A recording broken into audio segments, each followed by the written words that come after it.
Ladies and gentlemen, welcome out to the garage where I've completed the organization of my kiddos' Honda Civic oriented two box. GNXern, Chinesium, but actually quite a nice little box. And want to see what it looks like? Bruh. All right, let's dive in. So we've got ourselves a little Chinesium magnet. Let's see, we've got the VVOR the kit reduced down to its metric bits and pieces with the little VVOR ratchet. And we've got ourselves little 3-inch extension. And then we have ourselves the 4 all the way up to 14 with the little halvesy sizes of the 4.5 and the 5.5, both in the metric, or I'm sorry, both in the shallow and the deep. We got ourselves that little VVOR swivel. We got ourselves the 1/4-inch bit adapter, and that kit did not come with any bits. And so what I did is I took some GNXern bits, and with a Honda Civic you don't run into the Torx bits, but they do have this style of the little hex bits. And so I loaded those up. So we've got, I believe this is the 2.5 all the way up to, what is that, 8? Yep. So, and then threw in a complimentary Phillips and flathead. And this little VVOR bit adapter is not terrible. It is just a little spring clip retention dealio, but it seems to work well enough. Definitely, probably well enough for a car kit where it's probably going to be the kid calling for help, me showing up, and then maybe using these tools. If worst case, I guess, I don't know. I mean, who knows?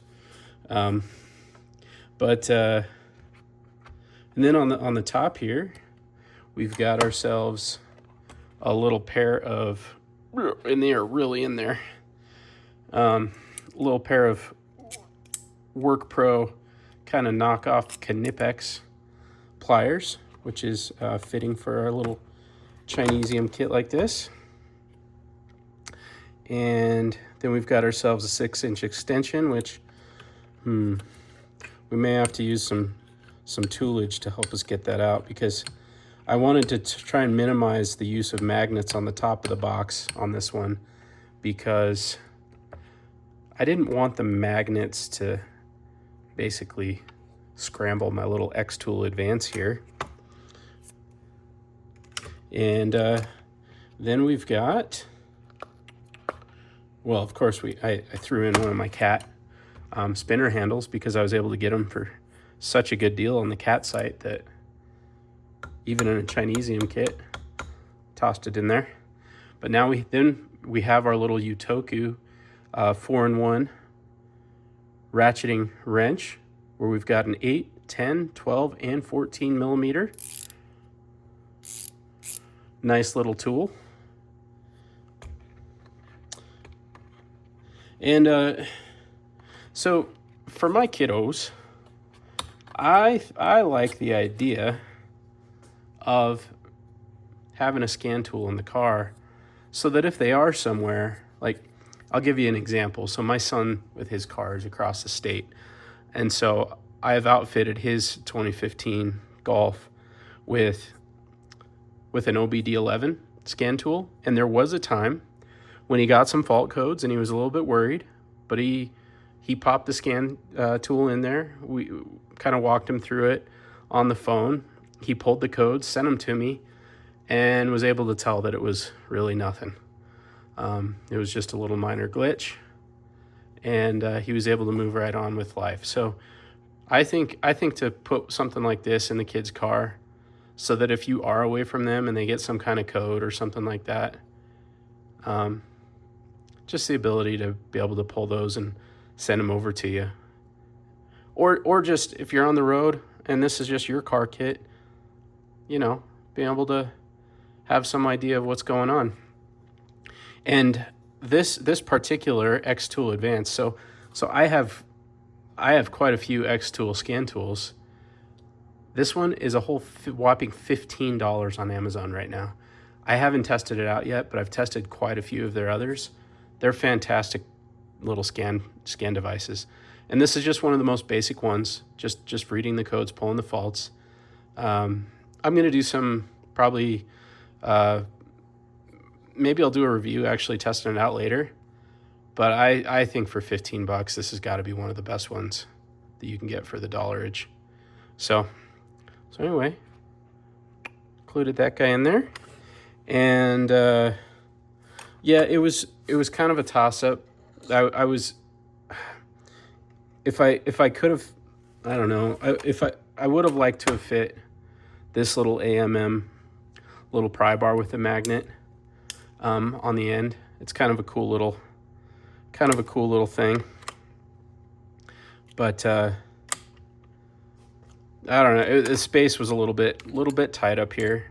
So maybe I could have done it instead of this this extension, but I didn't. So I just included the one of the, again, Chinesium flavor magnetos. But one of the things I was really proud about on this box here is the magnet retention for these deeps. So take a look at how I mounted them there. So just on the inside back there, and they just kind of like they're on their own little rail, because they are. And it makes it so that they're not too terribly hard to pull off. And then the other thing is the magnetic field isn't going upwards, pulling the bits on the top down. So anyways, and I actually tried to minimize, again, magnets on the bottom row. And I haven't shaken this up a ton, but let's see. There could be some slight shiftage of some bits and things because I opted not to put a ton of magnets in this one. But anyways, yeah, I probably could have loaded out a little bit more magnets.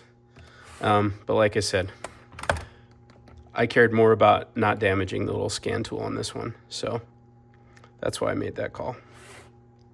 I don't know if it would damage it, but anyways. And I don't know. I guess I always could pick this back up, and if it bothers me, I could drop a couple more.